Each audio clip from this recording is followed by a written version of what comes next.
come into play tonight. Michael Balboni, thank you so much for your input. My pleasure. Great, thanks for being here. Thanks.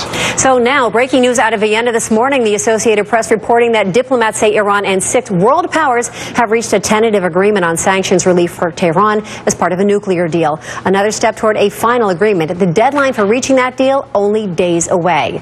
Iran's foreign minister saying in a video yesterday that an agreement has never been closer. Andrea Mitchell joins us now from Vienna with the latest. Andrea. Hi, Dar. Well, officials here say, yes, an agreement has never been closer, but that it's not a done deal until everything comes together. They caution that there has been a tentative agreement at what they call the expert level, the technicians who are drafting language.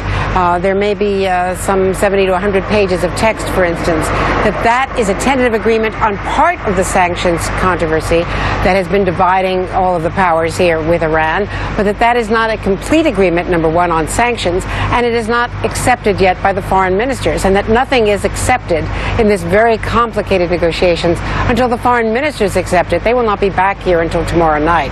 Obviously, they can communicate back and forth from their capitals, but there is no final sign-off from the ministers yet on sanctions.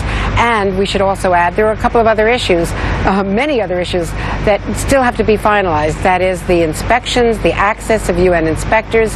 There was the report today from the Director General of the UN Nuclear Agency here that by the end of the year he thought he could have that agency sign off on all of the questions that have been raised about Iran's past nuclear activities and its current nuclear activities. That would be by the end of 2015.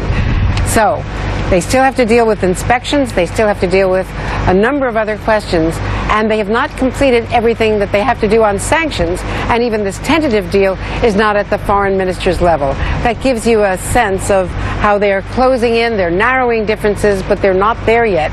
We've been here more than a week, and it looks like we'll be here for several more days. Dara? Extremely complicated, but closer, and that's good news. Andrea Mitchell, thank you for your reporting this morning.